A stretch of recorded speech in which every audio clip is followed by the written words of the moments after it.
Valentine, please go ahead. Hello, everyone. Yes.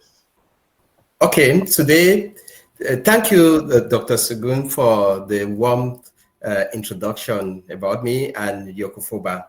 But then, taking us straight to our topic of the day, which I made mention in my introduction that it will not be a kind of teacher-student scenario. We are here to share experiences on grant proposal and management training for constituent organization directors under Anike Foundation. So, hello everyone again. It's a pleasure to be here today. Good morning in the US, good afternoon in West, East, and Central Africa. Unfortunately, on the map Anike Foundation showed us, I did not see any organization from North Africa, which is okay. I'm sure they are on their way coming. Yes. And good evening in Japan. Allow me to say a bit about myself. I am an agronomist by profession, and my name is Valentine Diffie. I currently serve the government of Cameroon as an extension officer. I volunteer as a grant advisor with the Pollination Project, and most importantly, I have been introduced, I am the founder and president of YOCOFOBA. I shall be handling this session with Mary Lisa Mukami. Mary Lisa, how are you doing? Good. Okay, and Mary Lisa is a volunteer here with YOCOFOBA, and Akumbom Shanta is equally part of my team today. Akumbom Shanta is the program's associate for YOCOFOBA. I was hoping that maybe you could give me the opportunity to share our background collaboration with Anike Foundation. And Anike Foundation has already given a lot about that information, but since I planned, they took me unaware. Since I had planned to share this background, permit me to still reiterate our success track records with Anike Foundation. YOCOFOBA has had projects sponsored by Anike Foundation, and I think 3 projects sponsored by Anike Foundation over the years, and today we have been given this unique opportunity to share our success story. I like using the word sharing, not teaching, our success story with constituent organizations. And further in our discussion, I think constituent organization directors is a very big word. I'll be using co-directors. And the reason for this is just to improve on our grant management capabilities, all of us together. I'm still writing projects, YOCOFOBA is still writing projects for our community, and we need to continue empowering ourselves. And I want to let all of us know that this partnership is more than just knowledge transfer.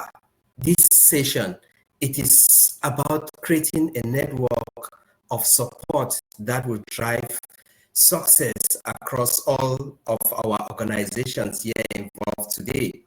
So this is a picture of the last project we had with YOCOFOBA, with Anike Foundation, and the project was meant to empower 40 women through poultry production in Tuba, a subdivision in Cameroon, and it took place last September 2023.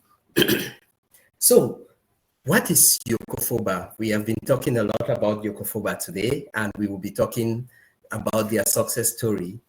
YOCOFOBA is Youth Concept Forum Building Aspirants, Youth Concept. It is a youth-led, non-profit community service organization based in Bamenda, Cameroon. YOCOFOBA was founded on November 6, 2006, long time ago, with their primary mission to improve on the livelihood of youths in our community. YOCOFOBA focused on empowering young people through various initiatives and support programs in at creating positive changes in their lives. And I did not write this by chance. Anike Foundation is our major partner, the major partner to YOCOFOBA. Today's training session is designed to help us, the co-directors, gain practical skills on management or grant management using YOCOFOBA's proven best practice as a framework. And we will be doing this by equipping us with the necessary tools and strategy that will help us give success to our organizations. And like I said, this collaboration is not just about knowledge sharing, but then it will strengthen us on project design and management, and will build a broader picture with Anike Foundation. So today's training, this training will be discussing project management issue. And like I said, we'll be using YOCOFOBA's past successes to be able to understand and build our capacities. And the training session is it's comprised of 2 modules. I will be presenting module 1, while Marilisa Mukami will be leading module 2. I want to let all of us know that it's not going to take a lot of our time, and we will try to make this session as interactive as possible. Let me take you to module 1. Grant proposal development, a critical skill for everyone seeking funding for a project. But what is a project proposal? A grant proposal is essentially a formal request for financial support from a funder, whether an organization, a governmental body, or a foundation.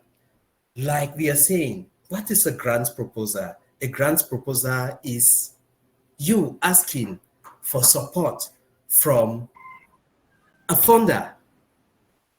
And this funder can be an organization, it can be a governmental body, it can be a foundation like Anike Foundation.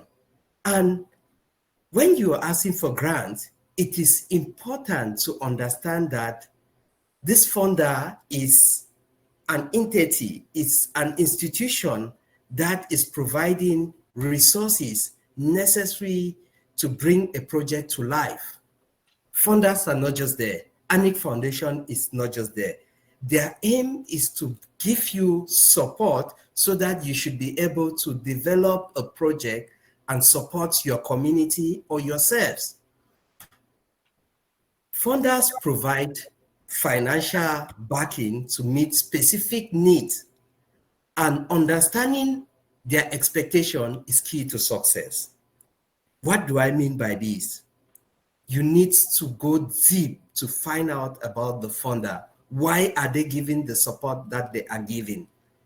Because to be able to succeed in asking for support from funders, you need to know why they are giving, and you know their different specifications.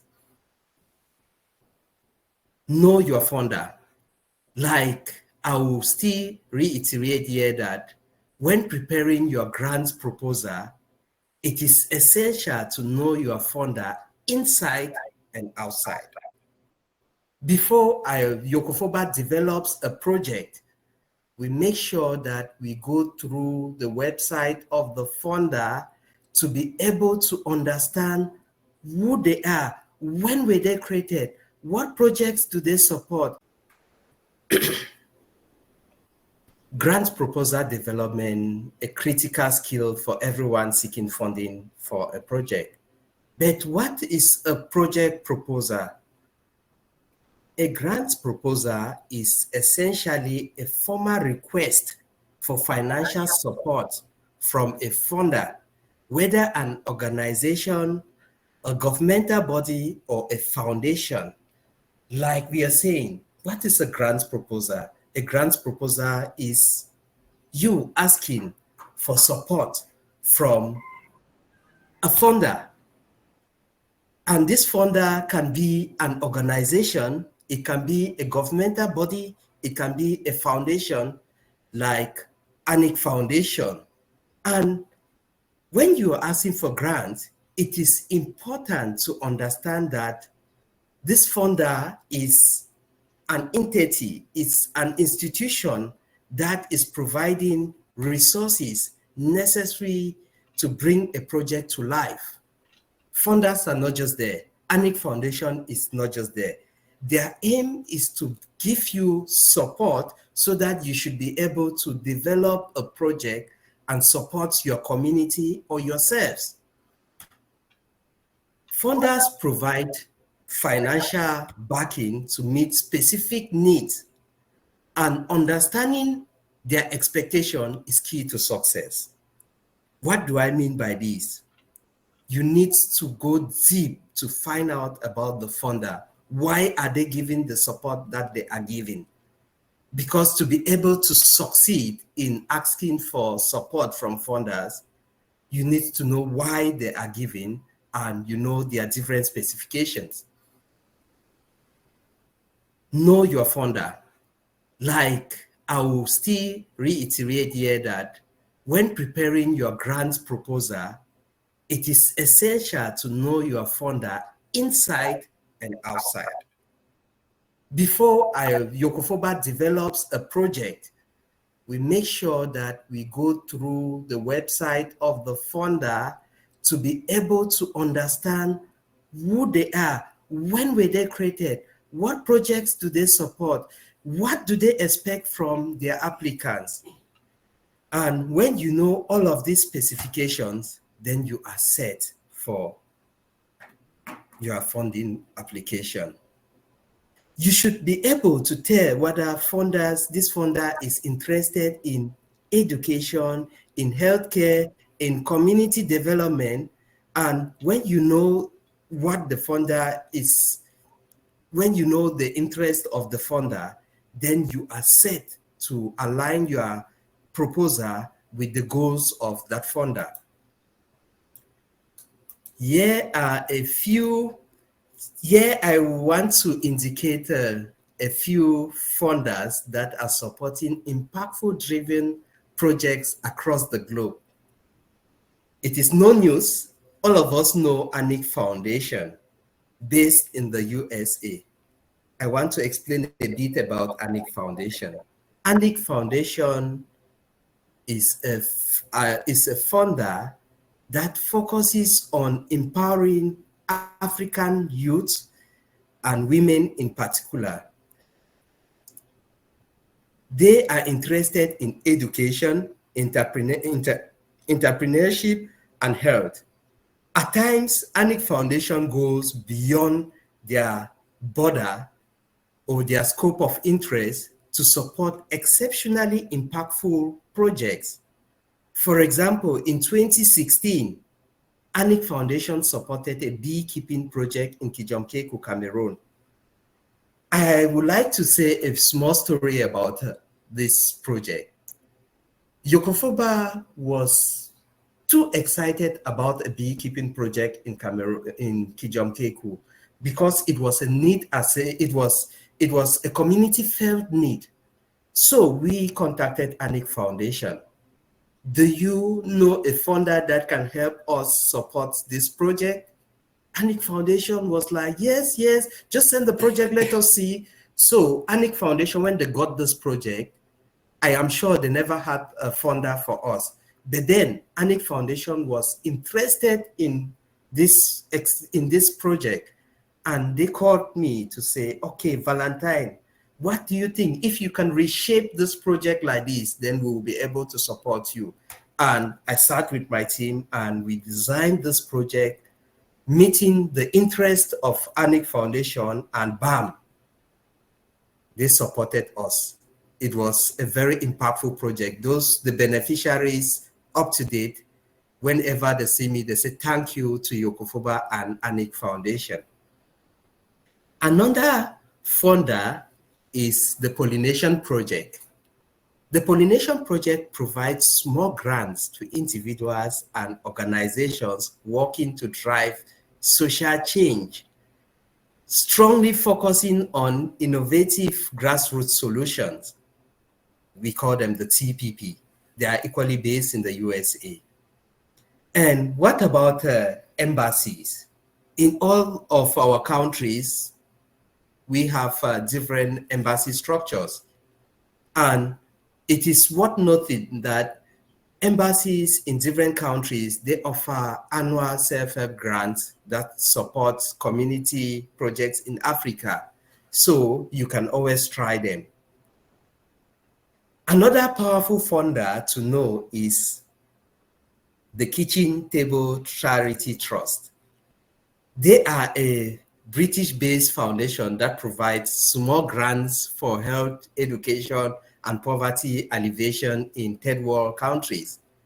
I am sure Anike Foundation introduced this organization to us. So I knew the Kitchen Table Charities Trust through Anike Foundation. They are equally a good funder you can try. So, like we are saying, understanding the scope and focus of these funders can guide your proposal development to align with their specific interests and criteria. Never you design a project to a funder without knowing their scope, without knowing their interests and the criteria of which they use to support their application. And Anike Foundation always says it is good to start small in seeking grants, and then you build your success proposals for larger grants. It is good to start small, then you grow gradually. For example, most organizations, when you start an organization, go for small grants. With time, you'll be building your capacity, you build your abilities, you build a track record, most importantly, then you can ask for bigger grants. So track record is extremely important in asking for support from funders. This slide will be focusing on two fundamental principles for writing successful grant proposals. And these principles are: one, it is crucial to develop strong writing skills. Your proposal must be very clear, it must be concise, and it must be appealing to stand out. Remember, when you are applying for funds, when there is a call for proposals, most organizations, so many organizations apply for these fundings. So to be able to stand out, you should write a very clear application, concise and sweet to the ears or to the eyes of your funder. Secondly, you should always take your time to thoroughly understand the call for proposal.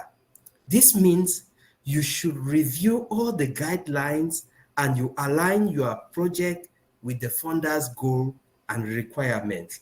I will say this over and over again. YOCOFOBA, before we design a project, I don't want to say most of our projects have been funded. We have applied for fundings, like Anike Foundation said in their tennis fundraising. There were about 5 very sweet projects, but then they had to choose YOCOFOBA. So you can see apply and you don't get it, but then you have to always try to understand what the funder wants and what are their requirements, what is the goal of the funder to be able to stand out.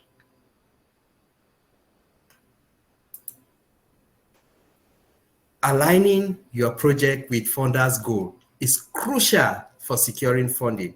So by identifying a clear issue your project will address, for example, YOCOFOBA identified through our survey, community-based survey, YOCOFOBA identified the lack of educational facilities in some communities in Kijom, hate speech among young people in the northwest region of Cameroon, and early marriages in some communities. These are specific issues. They are urgent and they are relatable, making it important focal points. And once this problem is identified, you need to ensure that your project aligns with a funder's goal, meaning you should look for a funder that supports this kind of activities or this kind of project idea.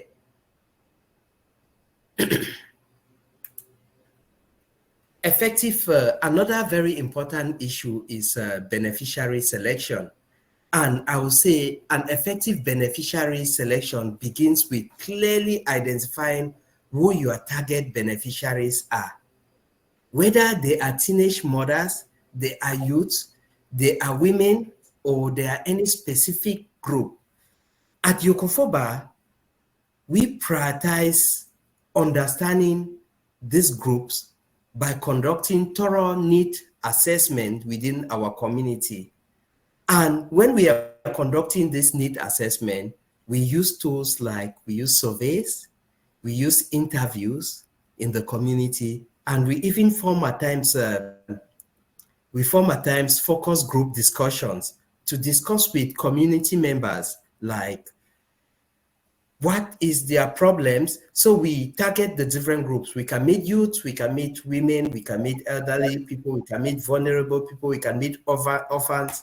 This is to know the right beneficiary of a project so that when we are designing, we should be able to know the challenges that this particular group of people are facing before we ask for any intervention based on the funder's goal equally. There is another important issue here. I say we design, we ensure, and we avoid. So once the need assessment is complete, once you do your survey and you know the needs of the community, it is time to design your project that are tailored to meet the specific needs of the community. You design a project that is a community felt need. You don't just, because a funder is asking for educate, a funder has given a call for proposal that they want projects for their educational fund, then you just write because you want to meet. It has to come from a community felt need. Then you design your project. At YOCOFOBA, we ensure that our beneficiaries are equally involved in the process, which encourages community ownership and promotes long-term sustainability. We ensure during the design of our project, we involve the community so that they should feel that it is their project. And like that, even when you are not there, the community will manage the project and they will ensure sustainability. For example, after our last project we did with Anike Foundation, the poetry project, we will not spend every day or every time running behind the beneficiaries, the 40 women. But then, since they were part of the concept, they were part of the management, they were part of every activity, we are sure that once in a while when we go back, we will see the success in place. They are ensuring sustainability. So we ensure that we involve them in our project design, project implementation, and even at times reporting. Additionally, we are committed to being transparent, and we avoid raising unrealistic expectation. I would say it is critical to be clear about what can be achieved within the scope of your project to maintain trust and ensure success in the long run, you should know what is achievable in your project. At YOCOFOBA, we place great emphasis on managing expectation during the need assessment process. We understand that funding process can be so unpredictable. It can come with delay in project implementation. It can come with changes in the funding scope, or even at times the possibility that a project may not receive the funding at all. We maintain trust and credibility by being transparent with our community. We openly discuss the potential uncertainties, which makes them to understand that the project must be successful. For example, in 2022, YOCOFOBA had applied for a greenhouse project with the UNDP. I'm sure all of us know the UNDP. So the UNDP shortlisted YOCOFOBA as one of the beneficiaries. But as I speak up to today, it is uncertain whether YOCOFOBA will be able to receive the funding or not. And more to this, the regional focal point we used to contact YOCOFOBA passed away. So this has left our beneficiaries confused. So with this in mind, you have to understand that you should tell your beneficiaries the clear information about the project. It may have some changes, it may come with delays, it may come with its own. So when applying, you are not so sure that every project you apply for will be funded. For example, you go telling your community, okay, your water project that you people need so much, we are going to apply for fundings, and the fundings will come, we'll execute the project, and like that. If it does not come, the community may not be happy. So you should tell them clearly, even though we are putting in our best, it's a 50-50 chance that we are going to make it, because there are lots of people or lots of organizations applying. And at times, even when it comes, it may not, the money may not reach you at the appropriate time. It may come with some delay, it may come with some changes. These are things you should know to discuss with your beneficiaries, so that you don't raise unrealistic expectations. Here, I want us to look at a successful implementation project cycle. For a successful implementation project cycle, you have to understand that it needs a stage of initiation. You need another stage of planning. You need to execute, and you need to monitor, and most importantly, you need to give a closing or final report, and you sustain the project.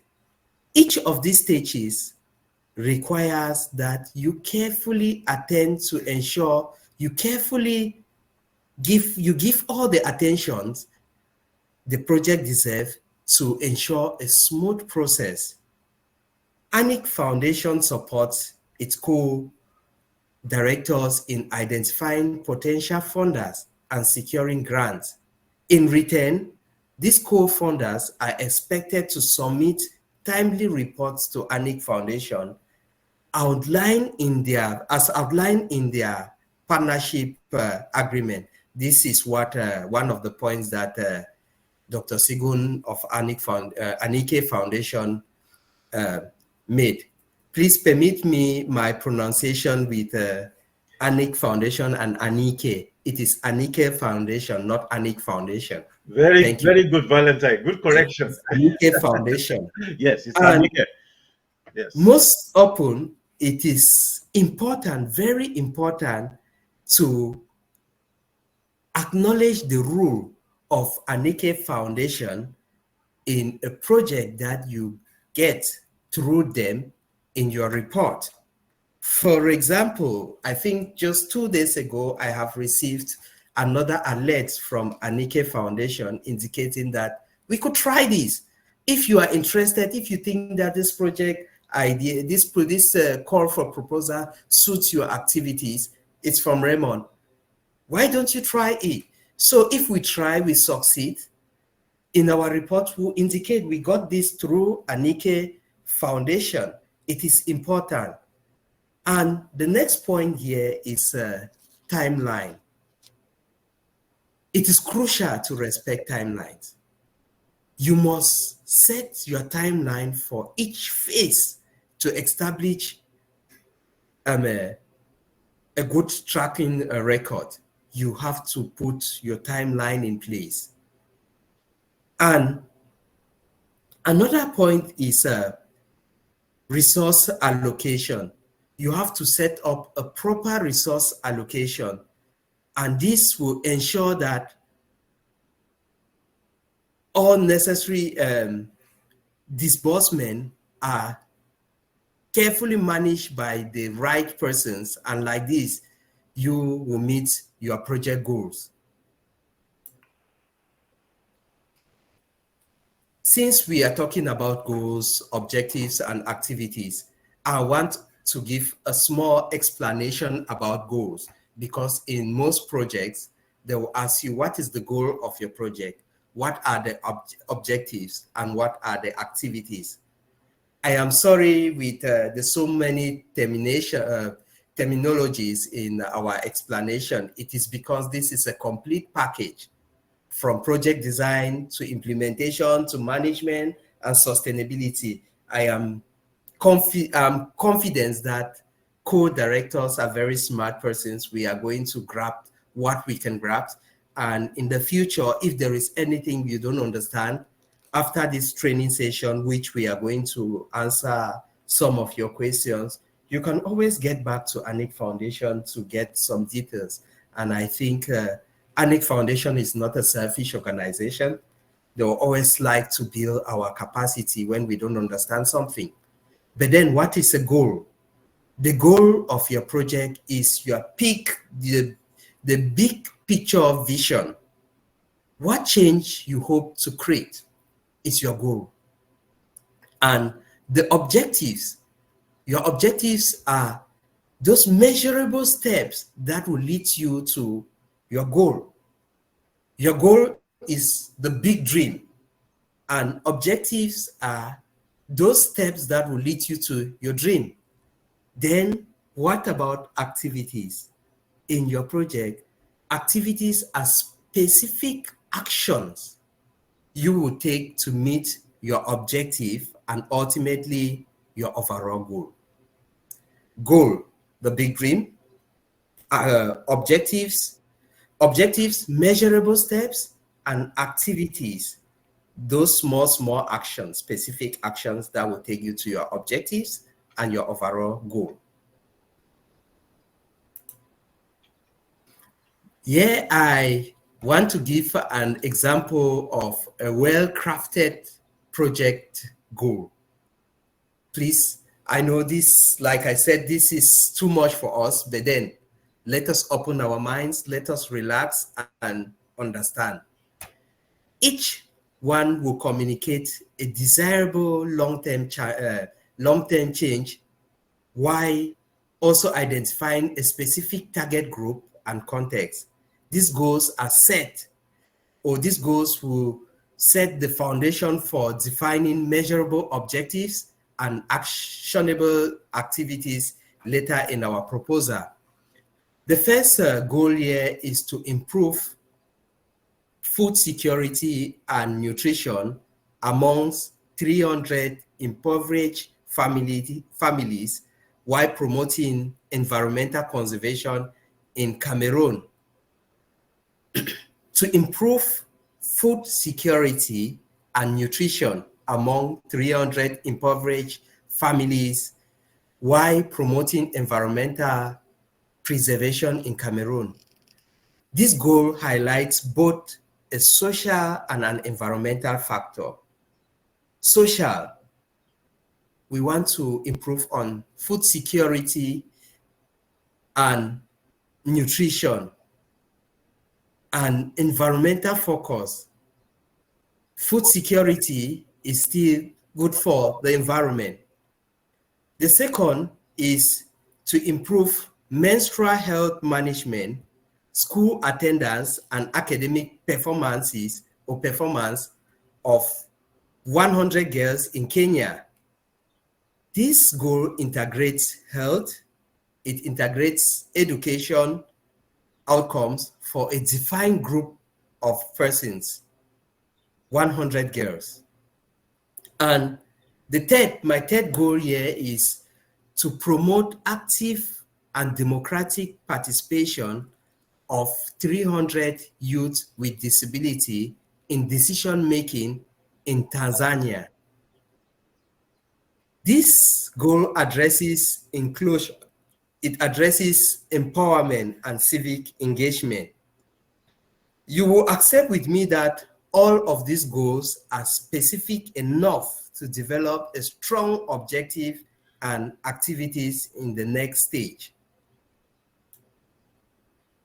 Let us look at some examples of objectives, and please, this objective, I will not want to take all of our time to look at all the 3 objectives. So we are going to use objective goal number 3. And these objectives is breaking down the broader goal of promoting active and democratic participation of youth with disability in Kenya into clear and actionable steps. Each of the objectives will be measurable, it will be achievable, and it will provide a roadmap for success.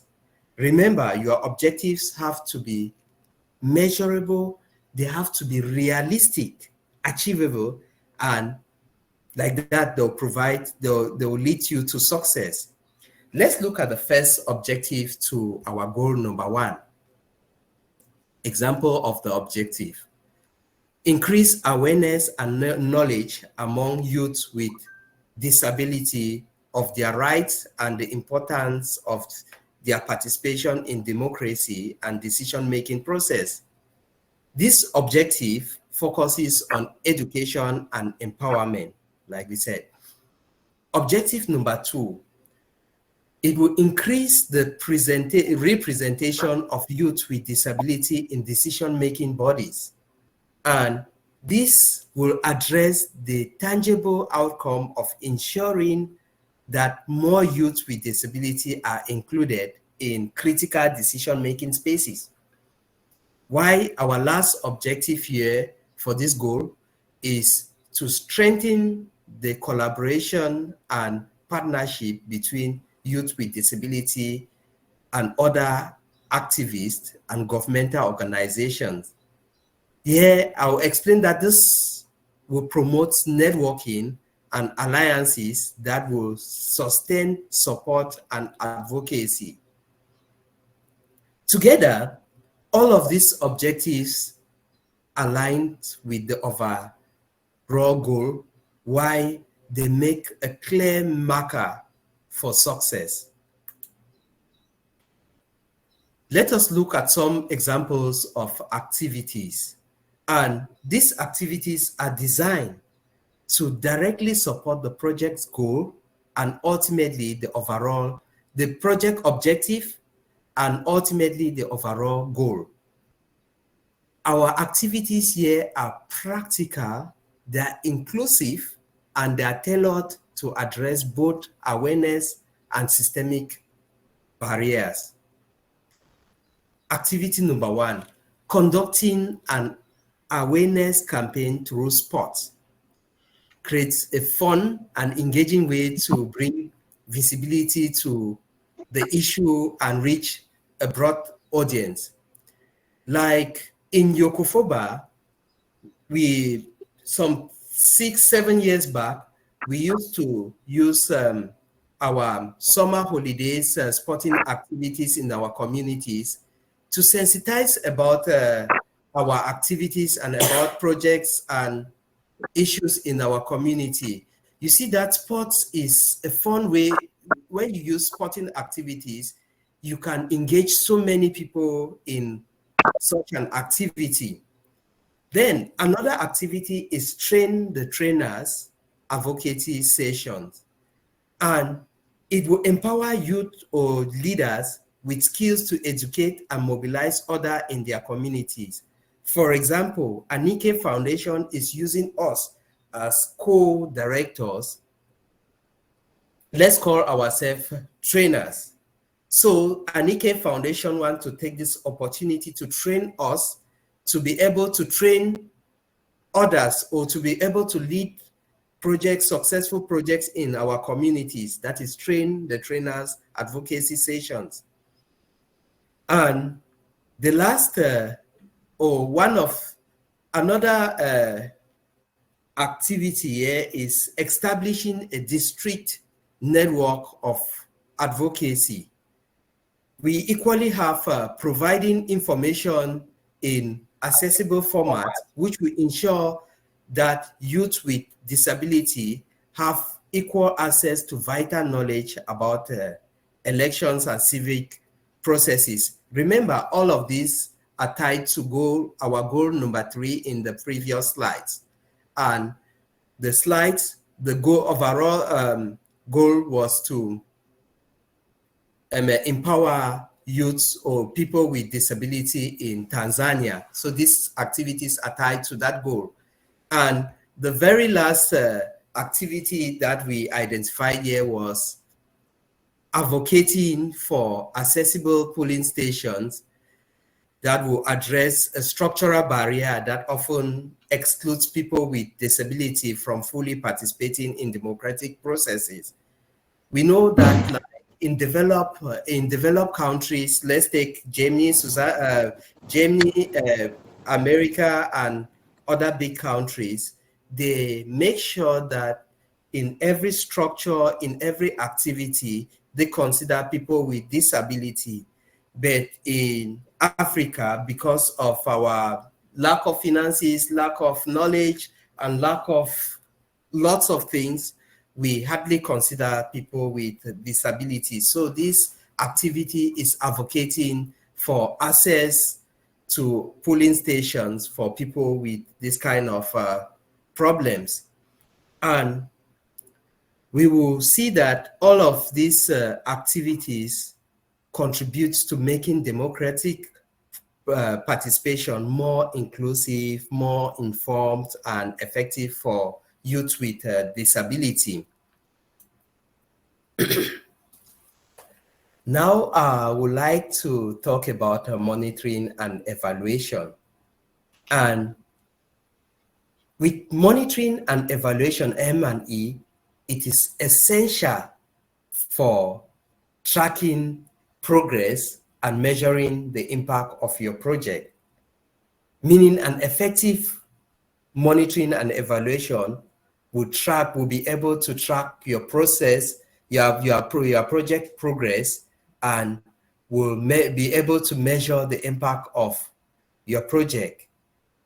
It should align directly with your goals and objectives, using both quantitative data like attendance sheets, employment statistics, sessions attendance sheets, and qualitative methods like interviews, group focus groups.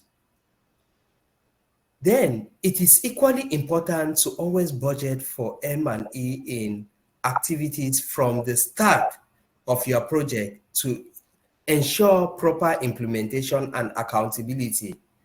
When you are designing your project, if there is need, always ensure some small budget for monitoring and evaluation. This is going to ensure that you properly implement your project and you give an accountability. Continuous monitoring and evaluation helps track progress, ensures accountability, and demonstrates impact, and all of which are very vital for building transparency, credibility with stakeholders. These are key factors when seeking future fundings. When you have a good track record, it prepares you for future fundings. And to make M&E truly effective, there are 3 strategies that we focus on. To make monitoring and evaluation very effective, we make sure that firstly, we track every activities and timeline. We regularly monitor our activities to ensure that the project's milestones are met and any delays are identified and addressed early. When you monitor and evaluate at every stage, if there are some lapses, you make sure you organize them, and this will keep your project on schedule and align with its initial goal. When you monitor and evaluate early, you will hardly be derailed in your project activities. Then at YOCOFOBA, we make sure that we maintain proper record keeping. That is, we document every activity, data point, and outcome supports accountability. To support accountability, accurate records provides a clear trail of progress, and it helps you in audit or review.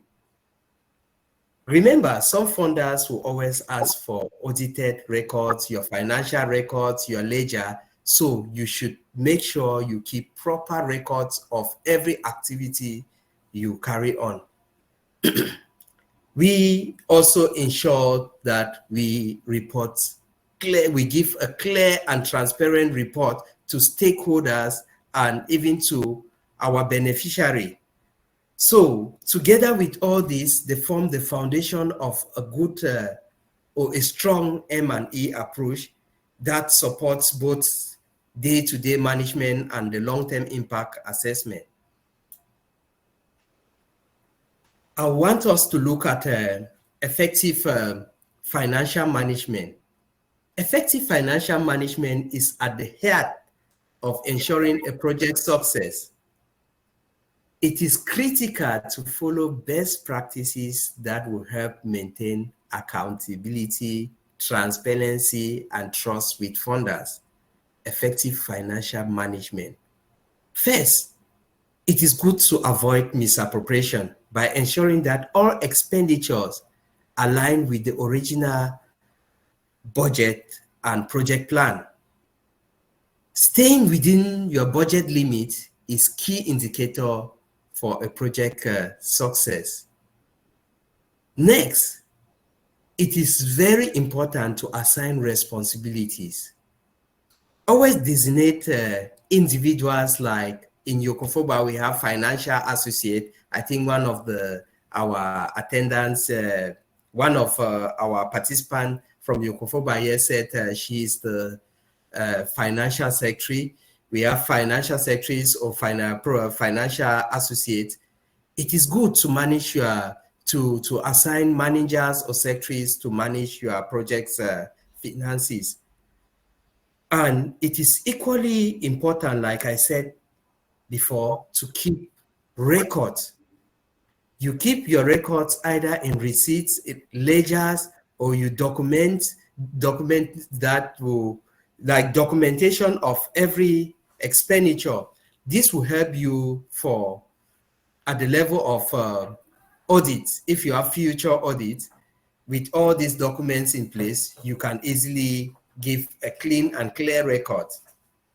Then, most importantly, always seek approval for any changes in your project financial plan. I remember in our last project with in the poetry project, we had some financial difficulties. These difficulties may come as a result of maybe change in exchange rate. It may come as a result of other bank charges. It may come as a result of products or items change their value, cost value in the market. It is good to always communicate clearly with the funder. For example, you are asking for a $2,000 fund to construct a water project in the community, and you said this money is going to build, say, 5,000 cubic meter tank. But at the time you receive the funding, you realize that $2,000 cannot construct what was earmarked, and it can construct a smaller tank, say 3,000 cubic meter. You don't just go straight to construct 3,000 cubic meters, of which the project was meant to construct 5,000 cubic meters because the money there is. Discuss with your funder. Explain to them, oh, please write emails and say, okay, when we were writing this project, this was the actual cost of this item. But by the time we are receiving, maybe 6, 7, 1 year after we are receiving the funding, the cost of this has changed. And you are thinking that we could redesign our project to suit this amount. Discuss with them. When you discuss with them, it will prevent any future misunderstanding, and it will maintain a strong relationship with your funding partner. Remember, the funding partner may give you the funds and you misappropriate it, then they will never come back to you. You will never be in their good books. They will not recommend you to other funders. Even if they have to say anything, they'll say, oh, this organization in Cameroon, in Kenya, took money and did not deliver the goods. They did not give us the reports. They did not execute the project as was planned. So it is good to always seek the approval of your fund for changing the project scope. Then, talking about budget, it is good to keep in mind that some funders will provide specific budget templates while others are very flexible. I think with our experience with Anike Foundation does not give you a template for financial records. They are flexible. They'll tell you, okay, hope for work in Kenya. Can you design a project for this idea? They don't give you a template. Other organizations will give you a clear template to follow, but some organizations are very flexible. In either case, your budget must align closely with the proposal. It should be a clear reflection of your planned activities. Always list your activities or outline your activities, then your budget should reflect the activities.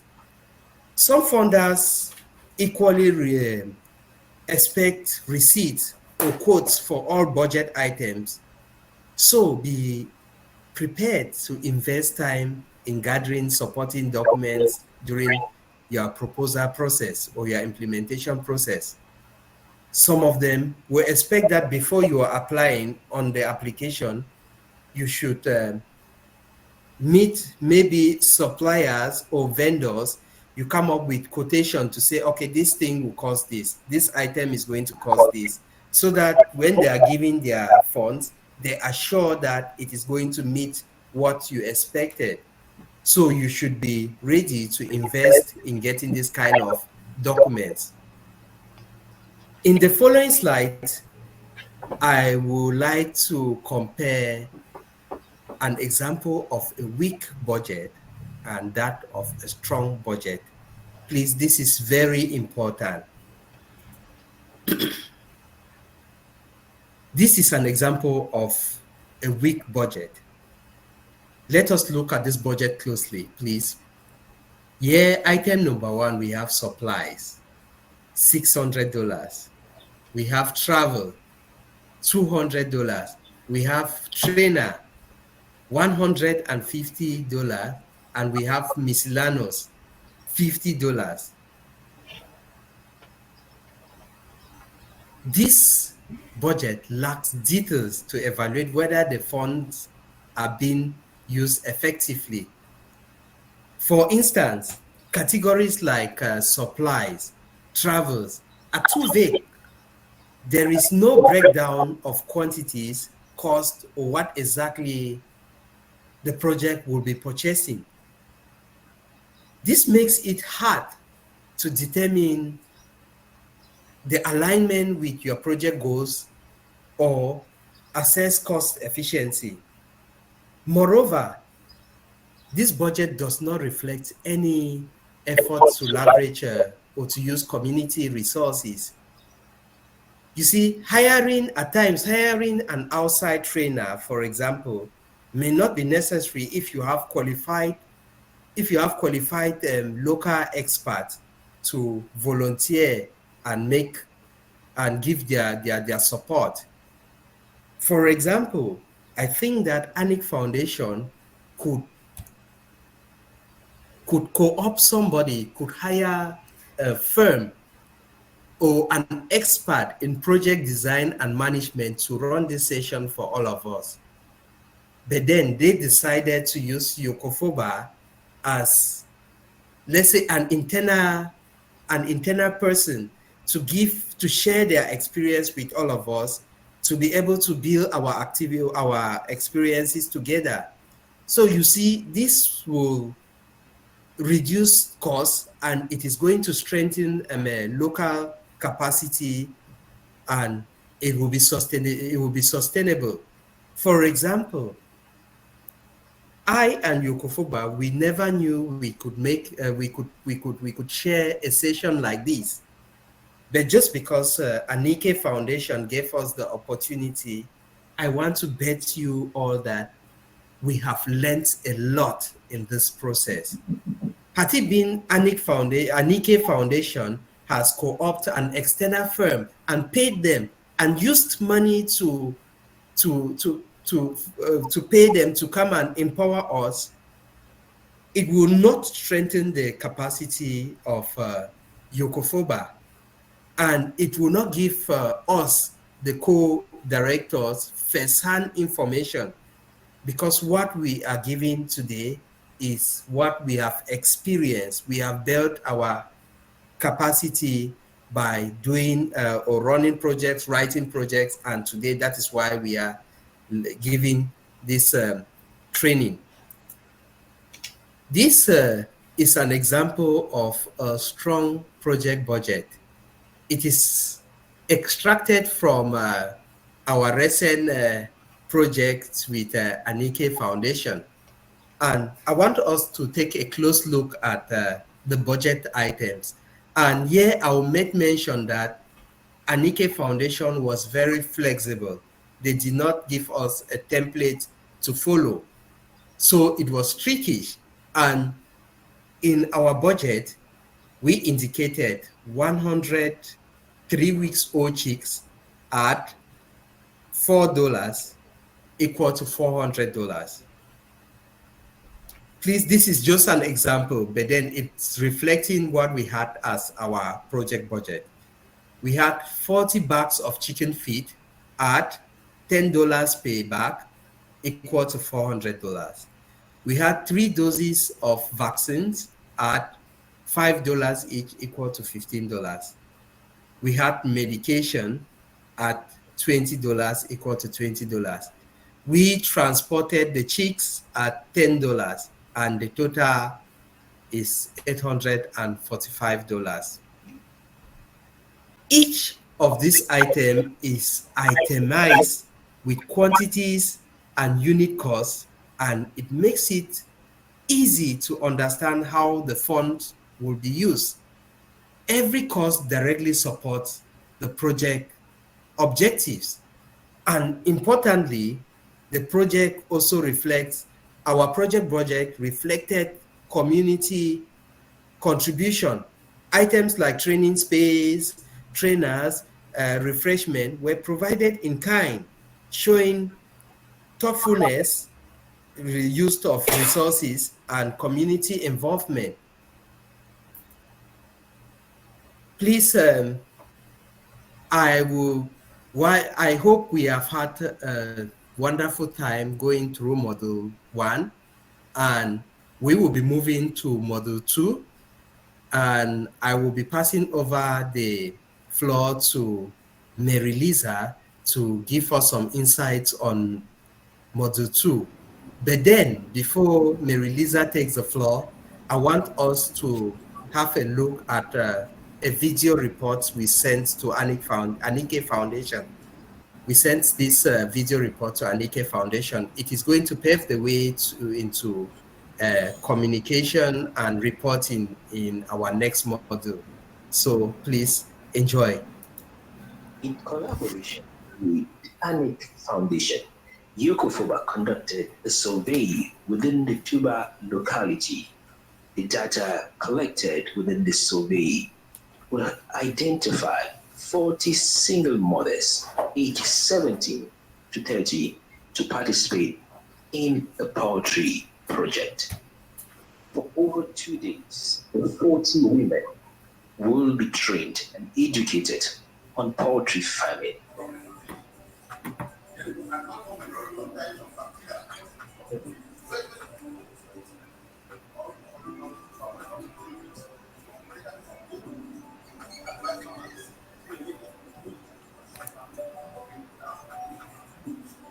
After the 2 days of training, each participant will receive 10 3-week-old baby chicks, basic vaccines and medications to ensure the chicks' health, and a bag of chicken feed with the provision that the chickens will reproduce. The produced chicks will then be shared with the poultry farm to create a revolving fund and help sustain the program and allow more vulnerable members of the community to be given the same opportunity. This will go a long way to ameliorate the participants' income and nutritional levels. After the training, the participants will continue to meet with our training team every 2 weeks to share their experiences and receive guidance and advice from the professionals. The main objective of this project was to train 40 young women in sustainable poultry farming practices, to provide a source of food and income security for 40 women and their families, and to reduce the vulnerability of 40 young women through economic development and empowerment. YOCOFOBA also want to use this opportunity to thank Anike Foundation for funding this project and for making it a success. After the 2 days of training, the women received their chicks, chick feed, and basic vaccine. The women later went home satisfied and thanked YOCOFOBA and Anike Foundation for this unique opportunity given to them. As to the first module, I'll be taking over from here. So kindly please let's get moving. So I'll be taking the role of reporting to understand. This is in line with communication. We're here just because a good communication strategy was taken apart so that all of us can be put here together to understand one or two things. So this also applies for when we get these fundings and grants and how to manage them. So reporting plays a vital role in grant-funded projects. It demonstrates the transparency, the accountability, which helps the trust with the funders. It also allows you to track your progress and highlight success and identify the areas of improvement. So strong reporting can support future funding, ensuring that there is compliance of donor requirements and serve the valuable documentation for advocacy and attracting new partners. You can have, if we listened carefully to this first video that we had, you could hear that there was a lot of understanding of how the project was carried out and how it helped the people of that time. Okay. Moving forward, what a clear communication with the beneficiary should be like. It should be clear communication with beneficiary is just as important as with the funders. It is vital to ensure that everyone understands the project's goals, timelines, and their roles within it. So regular communication will help everyone to engage and help address any concerns promptly, encouraging that the beneficiaries provide feedback. And through the project, this not only helps to improve the project, but also makes the beneficiaries feel valued, heard, and which is essential for a long-term success. So with the understanding of storytelling, in reporting and communicating. So we have different tools under which we can use to be able to communicate and report some of these achievement and areas of improvement. So in the case of storytelling in funding is a powerful tool for engaging potential funders.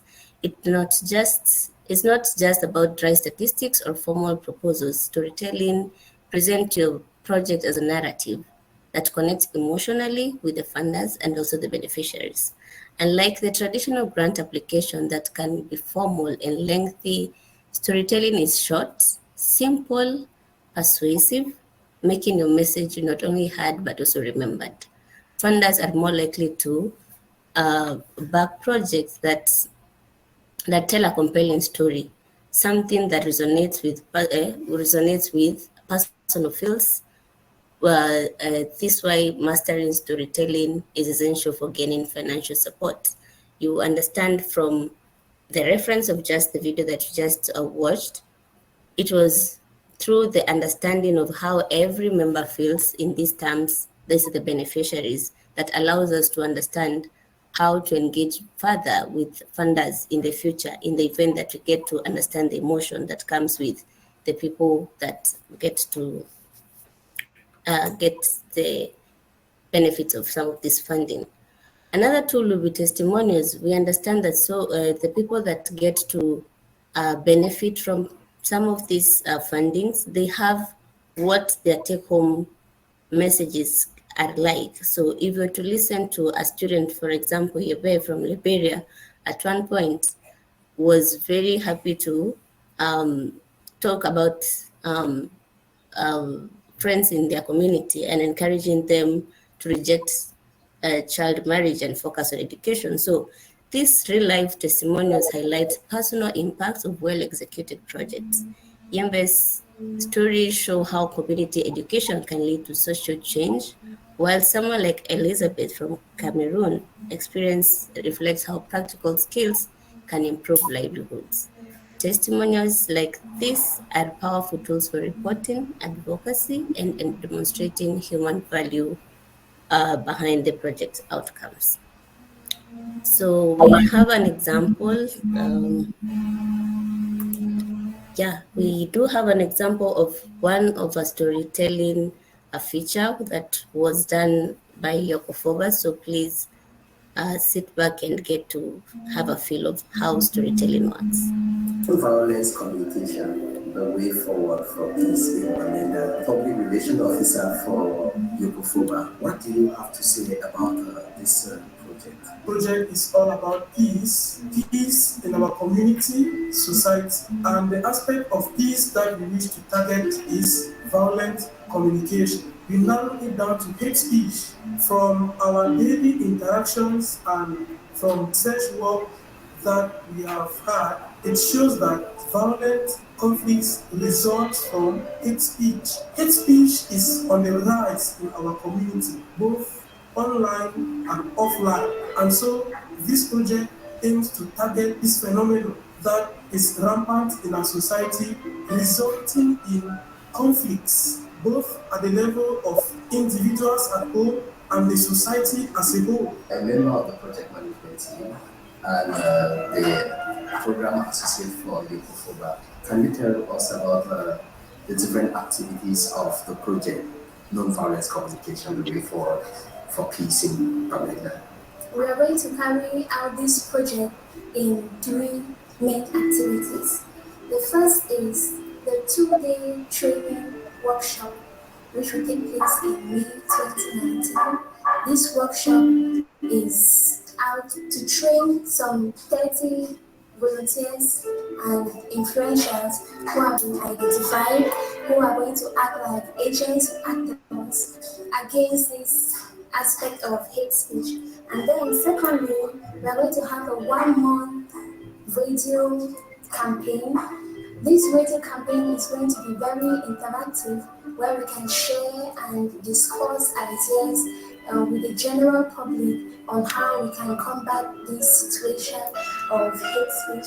That is going to take place in June 2019. Finally, we are going to have an essay contest. This essay contest is based on assessing how well the public has understood this aspect of hate speech. It's going to be based on the topic hate speech, the enemy of peace.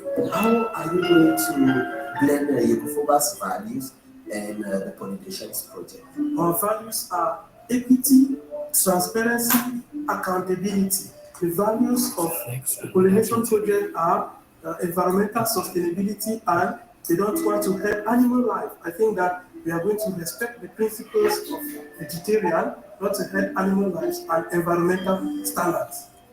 In addition, all the members of the project management team are volunteers. They are not paid staff in YOCOFOBA.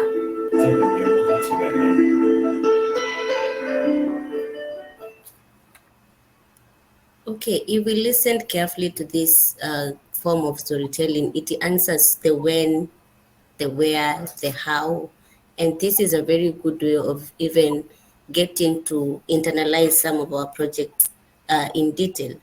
Equally, with storytelling, as a person who keeps on applying for more funding, it is also like a library for yourself to always go back and see what in one project, what you did, what was right, what was wrong, and what can be improved. So storytelling not only allows you to communicate with your funders, but equally gets you understanding very many details of what to do better and what to improve in different areas. So this can equally be a library for yourself for future references. So coming up with some of this storytelling, it takes some effort and also some skill. So we really need to understand how to get better with time and also how to get the very best of qualities, especially when trying to record some of these stories and testimonials. So in this slide, we're going to understand how choosing the right creative professionals work during reporting. So selecting the right photographer, videographer, or video editor is critical to ensuring that your project is captured effectively. So starting by reviewing the portfolios of some of these photographers will allow you to see whether their style matches what you envision for your future recording, and that allows you to consider the experience in similar project, whether it's community focused work or corporate video production. So do not hesitate to seek out recommendation or client reviews to gauge their reliability, professionalism, and ability to meet their deadlines, because some of these projects are they have a time frame.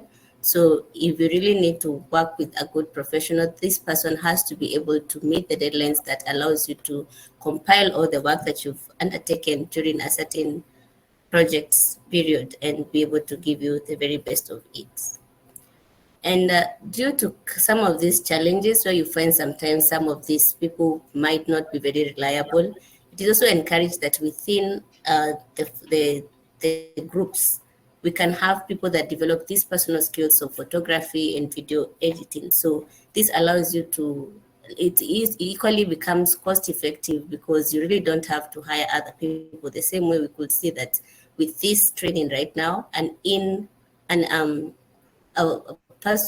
people within with these foundations are using each other so that we can be able to have a training without really outsourcing other people out there. So it is cost effective, it saves times, and also gives a creative control, because when taking some of these stories, one will edit a certain way while you would edit a way that really fit into the interest of what exactly you would have loved for a certain story.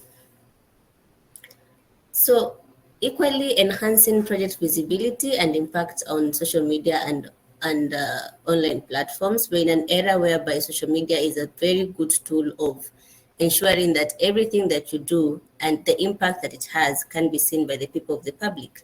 And I do believe that with our fundings, most of the works are works that allows for people to benefit and reap good benefits from the inputs that are put in terms of funding.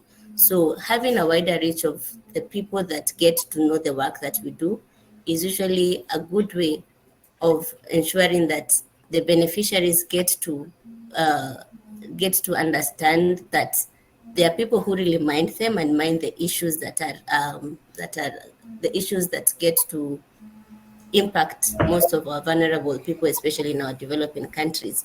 And equally, it gives them a limelight of even better funders, even funders that will be willing to be helping some of these vulnerable people. So it will be good that we leverage on social media and online platform so that we can maximize the global audience and also engage with different stakeholders. Yeah, so with real-time updates, you can keep your audiences informed about the progress, the success, and the challenges of your project, ensuring that they feel connected. Moreover, sharing your project's impact through photos, videos, and updates reinforces its value and can help secure ongoing support and funding. So with this module, I would love to stop there. And in case of any questions and suggestions and comments, clarifications, we'll be glad to receive them. So thank you.